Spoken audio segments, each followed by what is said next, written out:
Angel broking లో demat account open చేసి trade చేసి 10 షేర్లు బోనస్ గా పొందండి. జస్ట్ సైన్ అప్ అయితే చాలు. మీ ఫోన్ నంబర్ ఎంటర్ చేసి ఓటీపీ ఎంటర్ చేయండి. ఆ తర్వాత పాన్ కార్డ్, ఆధార్ కార్డ్, అలాగే బ్యాంక్ స్టేట్మెంట్ కూడా అప్లోడ్ చేయండి. ఆ తర్వాత ఓ సెల్ఫీ, ఓ ఈ-సైన్ చేస్తే చాలు.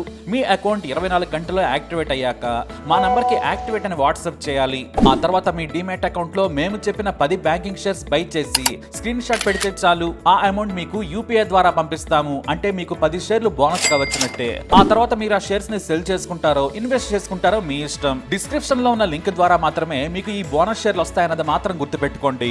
గుండుకు 100, గుండు 100, గుండుకు 100. అవును, తిరుమలలో గుండు గీయాలంటే 100 రూపాయలు లేనిదే పని జరగటం లేదు. వారు డిమాండ్ చేసిన 100 రూపాయలు ఇవ్వకపోతే గుండు గీయరా అంటే గీస్తారు. కాని గుండు నున్నగా రాదేమోనని, అక్కడక్కడ ఘాట్లు పడతాయేమోనని భక్తుల భయం. అందుకే గుండు గీసేవారి సేవకు సంతృప్తి చెందటం అటుంచి, భయంతోనో బాధతోనో చాలామంది ఆ 100 రూపాయలు సమర్పించుకుంటుంటారు. మరీ ఎక్కువగా గొడవ చేస్తే నలుగురిలో పరువు పోయేలా మాట్లాడతారేమోననే అనుమానం కూడా ఉంటుంది. అందుకే చాలామంది భక్తులు కళ్యాణకట్టలో నోరు మెదపకుండా డబ్బులు క్షురకుల పక్కన పెట్టి వస్తుంటారు. వాస్తవానికి తిరుమలలోని గుండు గీయించుకుంటే డబ్బులు ఇవ్వాల్సిన అవసరం లేదు. అది పూర్తిగా ఉచితం. కానీ కొంతమంది భక్తులు తమకు తాము సంతోషంగా క్షురకులకు కొంత మొత్తం అందిస్తుంటారు. అది దేవుడికి ఇచ్చినట్టుగానే వారు భావిస్తారు. ఇలా వారు సంతోషపడి ఇచ్చే మొత్తం ఇప్పుడు డిమాండ్గా మారడం బాధాకరం. 100 లేనిదే గుండు గీయబోమంటూ కొంతమంది క్షురకులు తెగేసి చెప్పటం ఆశ్చర్యకరం. అలా డిమాండ్ చేసి మరీ డబ్బులు వసూలు చేస్తోంది మహిళా క్షురకురాలు కావటం మరింత ఆందోళన కలిగించే అంశం. గుండుకు 100 అంటూ మహిళా క్షురకురాలు డిమాండ్ చేస్తున్న వీడియో సోషల్ మీడియాలో సంచలనంగా మారింది. తిరుమల కళ్యాణకట్టలో పేద, ధనిక అనేది తేడా లేకుండా మనిషికి 100 డిమాండ్ చేసి మరీ తీసుకుంటున్న మహిళా ఉద్యోగులు. భక్తుల ఇష్టంతో ఇచ్చింది తీసుకోవటం కూడా కాదు, మనిషికి ఇంత అని డిమాండ్ చేస్తున్నారు. ఆర్జిత సేవలు, ప్రత్యేక దర్శన టికెట్లు మినహాయిస్తే తిరుమలలో స్వామివారి దర్శనం పూర్తిగా ఉచితం. దర్శనమే కాదు, అక్కడ వసతి, భోజనం కూడా ఉచితమే. రుసుము చెల్లించి వాడుకునే రూమ్స్ కూడా ఉంటాయి.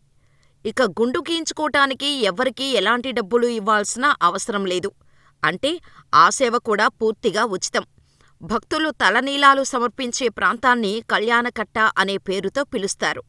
అక్కడ టీటీడీ భక్తులకు ఉచితంగా తలనీలాలు సమర్పించే అవకాశాన్ని కల్పిస్తోంది. ప్రతి భక్తుడికి కొత్త బ్లేడును అందిస్తోంది. తిరుమలపై గుండు గీసే క్షురకులు టీటీడీ ఉద్యోగులు. వారికి టీటీడీ నెల జీతంతో పాటు ఇతర సౌకర్యాలు కూడా కల్పిస్తోంది.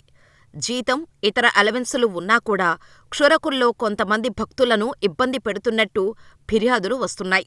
ఈ ఫిర్యాదుల వల్లే కళ్యాణకట్టలో ఎక్కడికక్కడ సీసీ కెమెరాలను బిగించారు. కానీ వాటి పని వాటిదే, వీరి పని వీరిదే. సీసీ కెమెరాలు ఉన్నా కూడా డబ్బులు తీసుకునేవారు ఎక్కడా భయపడరు.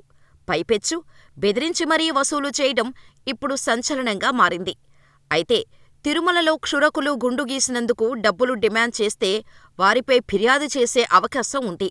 టీటీడీ హెల్ప్ లైన్ నెంబర్ 1800-425-4141కి ఫోన్ చేసి భక్తులు తమ ఇబ్బందుల్ని అధికారులకి తెలపవచ్చు. రోజులో 24 గంటలు ఈ హెల్ప్ లైన్ నెంబర్ పనిచేస్తుంది. ఒకవేళ నేరుగా టీటీడీ సిబ్బందికి ఫిర్యాదు చేయదలిస్తే ఆలయం దగ్గర హెల్ప్ డెస్కులు, సమాచార కేంద్రాలు ఉంటాయి. అక్కడ కూడా భక్తులు నేరుగా ఫిర్యాదు చేయవచ్చు. ఇక కళ్యాణకట్టల వద్ద ఫిర్యాదు బూతులు కూడా ఉంటాయి. భక్తులు తమ ఫిర్యాదు వివరాలను పేపర్పై రాసి ఆ బూతులలో ఉన్న బాక్సుల్లో వేయవచ్చు. క్షురకులు డబ్బులు డిమాండ్ చేస్తున్నప్పుడు వీడియో తీస్తే అది ఫిర్యాదుకు మరింత బలం చేకూరుస్తోంది. అప్పటికీ సిబ్బందిలో కదలిక లేకపోతే నేరుగా టీటీడీ ఉన్నతాధికారుల్ని సంప్రదించే అవకాశం కూడా ఉంది. గుండు గీసినందుకు డబ్బులు ఇవ్వాల్సిన అవసరం లేదని స్పష్టంగా నిబంధనలు ఉన్నాయి. కానీ కొంతమంది వారికి తోచినంత డబ్బులు ఇస్తుంటారు. మరికొందరు తమకు ఇష్టం లేకపోయినా క్షురకుల డిమాండుకు తలొగ్గుతారు. డబ్బులు ఇచ్చేది లేదని తెగేసి చెప్పేవారి సంఖ్య చాలా అరుదు. అయినా మనకెందుకులే అనుకుంటూ చాలామంది లైట్ తీసుకుంటారు. కానీ ఇది మంచి పద్ధతి కాదని అంటున్నారు నెటిజన్లు. కొంతమంది డబ్బులివ్వటం అలవాటు చేయటం వల్ల చాలామంది ఇబ్బంది పడుతున్నారని, అలా డబ్బులు ఇవ్వాలనుకున్నవారు హుండీలో వేయొచ్చు కదా అని సోషల్ మీడియా వేదికగా ప్రశ్నిస్తున్నారు. అన్నీ తెలిసినా కూడా అధికారులు మౌనంగా ఉండటం సరికాదని అంటున్నారు. సీసీ కెమెరాలు ఉన్నా క్షురకులు డబ్బులు తీసుకుంటున్నారంటే దాన్ని అధికారుల అలసత్వం అనుకోవాలా, లేక వారికి కూడా వాటా వెళ్తుందని అనుమానించాలా అని ప్రశ్నిస్తున్నారు. ఇలాంటి వీడియోలు బయటకొచ్చినప్పుడు అధికారులు కాస్త అలర్ట్ అవుతారు.